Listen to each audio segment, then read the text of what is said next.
Am I the a-hole for not planning anything for Father's Day after my husband ruined my first Mother's Day? I'm 98.7% sure that I am not the AH here, but if I'm wrong, I'm willing to admit it and learn from my mistakes. I have been sitting with these feelings for a few weeks now, oscillating between total confidence in my decision and that nagging pit in my stomach that comes whenever family dynamics turn into a Cold War. To give you some context, our little boy will be 1 late this summer. This means that this year was the milestone year, the first Mother's Day and the first Father's Day for both me and my husband. These are the big ones, right? The ones you look back on in scrapbooks. Or at least that's what I thought. My husband, knowing that I tend to value quality time over material objects, asked me well in advance what I wanted for Mother's Day. I didn't want or need anything big or expensive. I didn't ask for jewelry or a spa day. What I asked for was very specific, but I thought very simple. For my husband to get up with a little guy in the morning and get him fed while I stayed in bed to pump and just chill for a second without a baby attached to me. Breakfast in bed, nothing fancy, just toast, scrambled eggs, and coffee. For us to take the little guy to the zoo for the first time. This was the main thing I was looking forward to. I had visions of him seeing the giraffes and making those little ooh sounds he does. Going to my favorite taco place for dinner. That was it. That was the whole list. Between our son's morning and afternoon naps, we usually have a solid 4-hour window of awake time. The zoo is about 30 minutes away, so I had done the mom math in my head.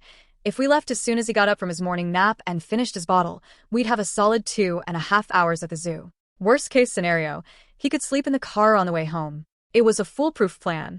Now, I'm not someone who ignores the rest of the family. We actually took my mom and my mother-in-law, Emile, out to brunch the prior weekend to celebrate them. We did his mom on Saturday and my mom on Sunday.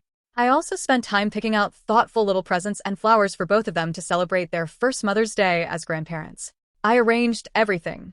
I handled the reservations. I made the cards. To make sure there was no confusion, I told both my mom and Emile that we'd be celebrating the actual Sunday with just our little family. I even sent a group chat that included my husband, my dad, and my father-in-law, Phil, just to make sure everyone was on the same page. My Emile is very pushy and overbearing, a queen bee type who thinks the world revolves around her schedule, so I wanted to be crystal clear. I didn't want any, "Oh, we thought you were coming over," surprises. The Saturday before Mother's Day, the cracks started to show. My Phil sent my husband a text with a picture of a literal mountain of mulch that had just been delivered to their driveway. The caption said something like, "Gonna be a busy weekend." Apparently, he had ordered 300 bags of mulch. They have a big yard with lots of flower beds, but 300 bags is a massive undertaking. That night, my Emile called my husband. I could hear her voice through the phone. That specific, high-pitched, "I'm just asking a favor" tone that she uses when she's actually demanding something. She asked him to come over first thing in the morning to help his dad move the bags to the backyard. She said since we weren't going to the zoo until after the little guy's nap, my husband could just pop over, help for a couple hours, and then come back to pick us up. I was obviously not happy. I looked at my husband and told him, "She's doing this on purpose. She knows what our plans are." But she guilted him hard. She told him Phil was going to end up hurting his back if he moved all that by himself, and that it wasn't a big deal. My husband, who is chronically unable to say no to his mother, kept repeating her talking points back to me. "It's not a big deal. She promised it would only take an hour or two. I'll be back before the baby even wakes up from his nap." I think most people who have dealt with overbearing in-laws know exactly what happened next. Sunday morning arrived. My first Mother's Day. My husband was gone before I even opened my eyes. No breakfast in bed. No scrambled eggs. No coffee. I had to get up, bleary-eyed, to feed the little guy and handle the morning routine alone. I was pissed, but I tried to breathe through it. I told myself, okay, if he's back by noon, we can still save the day. When the baby went down for his morning nap, I texted my husband, "Hey, just checking in. You should start wrapping things up, so we can leave on time." No response for 20 minutes. Then a quick, "Almost done. Just a few more rows." When the little guy woke up 2 hours later, I called him. I was already dressed, the diaper bag was packed, and I was starting the baby's feeding. I told him, "I'll be ready to go in 20 minutes. There was a pause on the other end. "Yeah, it's taking a lot longer than I expected," he said. "The bags are heavy, and we had to move them to the far back hill. But I'll hurry." An hour and a half later, he finally called back. It was well past our window. "We aren't done yet," he said, sounding tired, "but I'm getting ready to come home now." It's a 20-minute drive from their house. By the time he got back, loaded the car, and drove to the zoo, we would have had maybe 45 minutes before the baby had a total meltdown from being overtired. The day was effectively over. I told him, "Don't bother. Just stay there and finish the mulch. Don't worry about Mother's Day anymore, since you haven't done a single thing I asked for." I hung up. I didn't scream, but I didn't need to. There wasn't any doubt in his mind how pissed I was. A little while later, my Emile had the audacity to call me. "Well," she chirped, "since you decided not to go to the zoo, why don't you and the little guy come over here? You can hang out with me on the patio while the boys finish the mulch. We can make it a family day." I admit that I was pretty pissy at that point. The mask slipped. I told her, I have no interest in spending time with the people who decided to ruin my first Mother's Day. Then I hung up on her, too. I spent the rest of the day in a dark living room. I ordered a pizza and binged Netflix while the baby played on the floor. It was the loneliest I've felt since we had him. When my husband finally crawled home, covered in dirt and mulch dust, he was all apologetic. He kept asking how he could make it up to me. I just looked at him and said, "You could make it up by not ruining my first Mother's Day, but that ship has sailed." Then I delivered the kicker. I told him, "You should probably plan on spending Father's Day with your mom and dad, because me and the little guy are going to go celebrate Father's Day with my mom and dad. You chose your parents today, so I'm choosing mine for the next one." Since Mother's Day, my Emile has been texting and calling me constantly. I haven't blocked her, but I've been keeping the conversations extremely short, just bland, generic, one-word responses. She knows she's in the doghouse, but she's playing the victim. My husband has spent the last few weeks apologizing and asking what he can do, but honestly, I don't want to bother. I know people say it's just a day and you can celebrate any time, but that's not the point. It was my first Mother's Day, and it's not like I asked for a trip to Paris. I asked for toast and a trip to see some animals. The only difficult part of my request was that he needed to set a boundary with his mother, and he failed the test. He proved that her emergency mulch is more important than my one request. This past Saturday, the tension finally peaked. He asked if I was still planning on going to my parent house for Father's Day. I told him I was. Then he got quiet and said, "I'd like to go with you guys." I shrugged. I told him, "You can do whatever you want. But since I haven't planned anything for you, and I definitely haven't done anything for your dad, you might want to go see him or something. I'm just going to see my dad." In the end, he did come with us to my parents. It was actually a really nice day. My dad, being a typical grandpa, insisted on grilling because of course he did. The weather was perfect, and we spent hours hanging out on their deck, watching the little guy crawl around and play. I'm not sure what, if anything, my husband did for his own dad. I know his phone was blowing up all day. I saw his screen light up a dozen times, and I assume it was his mom. She did eventually send me a snippy text. She said it was hurtful and selfish of me to spend the day with my family at the expense of my husband's family. I didn't let it slide this time. I texted her back, "You got to spend Mother's Day with your baby boy, so it's only fair that I spend Father's Day with my family. Glad you enjoyed the mulch." I know my husband was hurt that we didn't acknowledge him for Father's Day. No world's best dad mug, no special breakfast, no social media shout-out. While we were driving to my parents' house, I told him straight out, "I'm just matching your energy. You showed me how much effort you think a first parent day deserves, so I'm giving you that same amount back." I admit that I haven't done anything to de-escalate the drama. I'm being cold, but I'm still just so hurt that he continues to prioritize his mom's feelings over our little family. This isn't the first time she has done something like this. She always oversteps and insists on doing what she wants, and she uses helping as a way to control our time. I'm getting better at keeping her at arm's length and holding my own boundaries, but my husband is absolutely incapable of it. He's a passenger in his own life when she's around. So, am I the a-hole for not planning anything for him and matching his mulch day energy? Update 1. I posted here last week.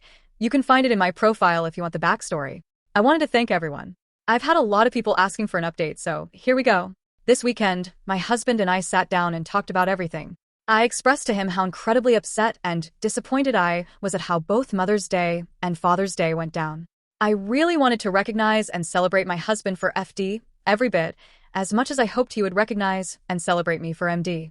He said he knew he shouldn't have gone to his parents on MD, but didn't know what to do since his mom was pressuring him and saying if his dad got hurt it would be my husband's fault. He admitted that he knew he messed up and has been terrified that I was going to ask for a divorce. Since he cut to the chase, I told him that if this is how our life is going to be, I don't want to stay married to him. I explained to him that I realized that while, yes, I was upset about what happened on Mother's Day, that isn't what is making me feel this way. That was just the straw that broke the camel's back. This kind of behavior from his mom has been happening since before we got engaged and has just escalated. This has been happening for years. As someone here suggested, I had listed all the times and events that I could remember that she had overstepped or just completely ruined. For our freaking honeymoon, she called him twice a day. Every morning to find out our plans for the day, and then every evening to hear how the day went. Plus the constant texting, asking for pictures, telling him how much she missed him. I don't know how I thought this was acceptable. She tried to make our wedding about herself, tried to make my pregnancy about herself, tried to take over when we brought our son home, just constantly inserting herself and overstepping. I told him that I don't really want to get divorced right now, but if it's going to happen anyway, I'd rather get divorced now while we can still do it amicably. Because if nothing changes, I'm going to end up so angry and resentful that it would make divorce very contentious, and I don't want that for our son. At this point, we were both crying, upset, and emotional. So I told him that I'll give him some time to decide what he's going to do, but if I don't see clear effort being made to start prioritizing me and our son, then I'd move forward with the divorce. And the change has to continue. Every time we've fought about this in the past, he's promised he'll change, and sometimes he has, but then his mom pulls him back into her orbit. If we are to stay married, these are some of the things I'm insisting on, in no particular order. We each own the relationship with our own parents. That means I'm not planning anything for his parents anymore. No cards, no presents, no brunches or parties, no pictures, nothing. If his parents reach out to me, I'm going to redirect them to him. I'm not entertaining or visiting with his parents when he's not around. I'm not taking our son over to theirs by myself. And if they drop by, I'm not inviting them in unless my husband is there. I'm not changing my plans at the last minute just because they decided to drop by without coordinating with us in advance, or because they want us to do something with them. Neither of us makes plans with our parents or accepts invitations until we discuss it with our partner. And if we don't both agree, then we don't do it. And we don't throw each other under the bus. We just say something like, we checked our schedule, and we're not available. Holidays like Christmas, Halloween, Easter, etc. are at our house. We can discuss inviting our parents, but we're not going to someone else's house to celebrate something involving our son when we can do it at home. This includes his first birthday, which Emile is trying to take over and plan. For other holidays, we'll alternate between our parents. And we will focus on being present. That means no more texting or talking to his mom nonstop when we're with my parents. No more oversharing with Emile. She doesn't need to know about our finances, health or medical issues, or vacation plans, or anything unless we both agree it's something we want to share. His visits to his parents can't be at the expense of spending quality time with me and our son. I don't mind him visiting his parents, but he's over there a couple times a week. We are his immediate family now, and we should get priority. We're not doing things just because she said we should, and we're not changing our plans just because she doesn't like them. She really doesn't understand that wrong and different are not the same thing. In her mind, if we're not doing what she wants, how she wants, then we are in the wrong. He needs to go to therapy with someone specializing in enmeshment, and we need to start going to couples therapy. I didn't even realize I have so much pent-up resentment that I can't look at my husband the same anymore. I'm just angry at him all the time, and I hate being this way. When it comes to our son, our word, my husband and me, is law. If she disregards or minimizes our decisions for our son, then she loses access until she learns to behave. When me or my husband say no to either set of parents, the other person will support them and back them up. That means my husband has to stop trying to get me to agree with his mom all the time. I can tell he's freaked out and really stressed about the idea of putting hard boundaries in place or distancing from his parents, and I do feel for him. He said he feels like he's caught between a rock and a hard place, and that me and his mom are both putting a ton of pressure on him, and both have conflicting expectations. And that's fine. He just needs to understand that I'm not tolerating this anymore. I know this will cause an absolute shitstorm with his parents, but I feel like if we don't do it now, it'll just be harder down the road. Update 2. I've had a lot of folks asking for an update, so here goes. First off, thank you to everyone who commented on my earlier posts, good and bad. It has been so helpful. A couple of things I want to mention first.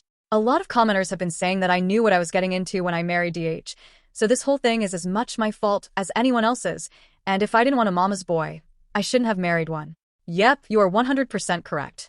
I ignored all the red flags, constantly told myself it would get better once we were engaged, then once we were married, then once we got pregnant, then once we had kids. I think part of the issue is that she's gotten worse over the years. It feels like one of those frog in a pot of boiling water situations. I don't deny I put myself into this situation, but the fact is we're here now, so we need to get it figured out. A lot of other commenters said my list of rules was crazy and that I'm just as bad as his mom. Maybe I am, more on that later. But I don't think there is anything about my boundaries that is unreasonable, and there is nothing there that I expect from him and his parents that I don't also expect from myself and my parents. I've said repeatedly that they all boil down to the same basic thing, showing each other respect and consideration. I'm not saying he can't see his parents or that they can't come visit or anything like that. I'm saying that his parents don't get to have priority over us and our little family, and neither do my parents. First, the good. My husband ended up surprising me with a trip out of town. He took me and Elo down to San Antonio for a long weekend. We had been pre-kid and really enjoyed staying on the Riverwalk and doing all the touristy stuff, even though we only live a few hours away. DH ended up really stressed and kept apologizing because obviously this trip was much different. It felt more like a military expedition with all the gear we took for Elo, and it wasn't nearly as romantic since we had a pack and play next to the bed. But I kept reminding him that what was important, at least to me, was that he took the initiative to plan something on his own and tried to make up for Mother's Day. Even though it wasn't exactly what he was hoping for, I had a really, really good time and enjoyed spending time with my two guys, and I expressed that to him. And to his credit, DH didn't answer when his mom called or spend all day texting her. I know he paid for it when we got back because I heard them on the phone, and it sounded like she was reading him the riot act for not telling them we were going, not inviting them along, and not answering when she called. I'm going to do something for him as a belated Father's Day, and we're going to try to build different, better memories of our first MD and FD, even if it's after the fact. More good stuff. DH and I both have individual therapists we've been seeing weekly for the past several weeks, as well as a couples therapist we have been seeing weekly together. And I'm going back to work full-time next week, so Elo has been going to daycare part-time to help him acclimate. The first day was pretty traumatic, more for me than for Elo, but he's been adjusting well and seems happy when I pick him up after lunch. This is a huge point of contention with MIL because she wants to babysit, but I've said absolutely not because she won't respect any of our rules or boundaries. I've also been following through on my list of boundaries for my last post. I'm not no contact, but I guess the term is I've dropped the rope. Now, the bad.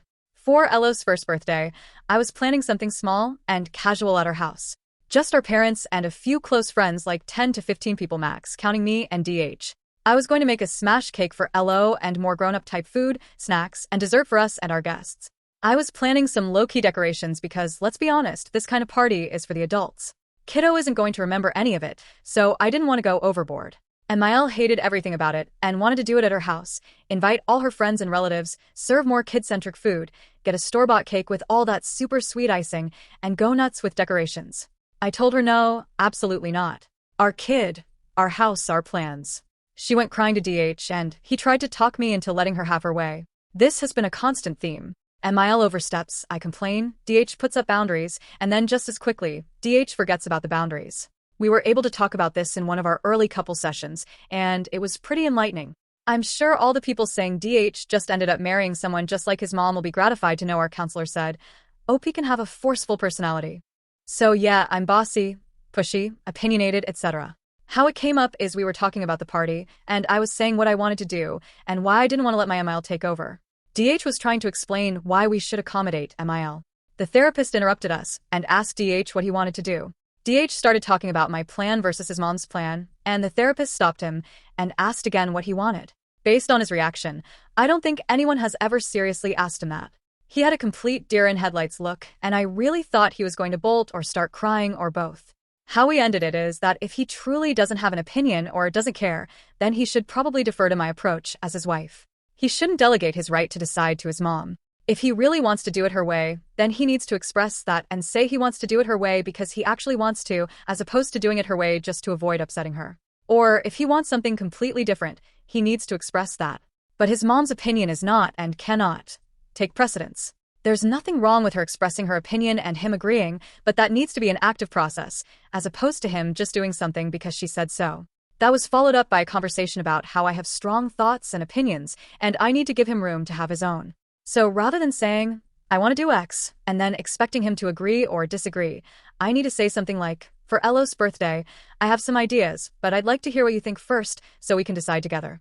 We did end up doing the party the way I wanted because DH took the therapist's advice and deferred to me since he didn't have an opinion. Emile was super pissy about the whole thing and ended up bringing a sheet cake, despite me telling her multiple times not to. We didn't serve it during the party because boundaries, which pissed her off. DH and I have been munching on it as a late-night snack after putting Elo to bed, and because of how insanely sweet the icing is, I'm glad I stuck to my guns. I feel better because I've put distance between myself and MIL, and I'm not worrying about pissing her off, so I'm not walking on eggshells anymore. But I don't know if I'm any more confident about whether our marriage will survive. I'm realizing that DH has deferred to other people, his mom and me, for so long that he has a hard time having his own thoughts and opinions. I do still love him very much, and I'm not as mad as I was when I first posted. Now I'm more sad for him, and I'm starting to understand him better. But I don't know if he can change. I know she is complaining to him because I haven't been kowtowing to her, and I haven't been visiting on my own or changing plans when they drop by unexpectedly. But I'm not pushing him to establish his own boundaries yet. I think he needs to do more work so he can decide what he wants out of all this. All that to say, we're still working through it, and I don't know what's going to happen. Thank you for watching. Don't forget to like, share, and subscribe to Daily Tales Update.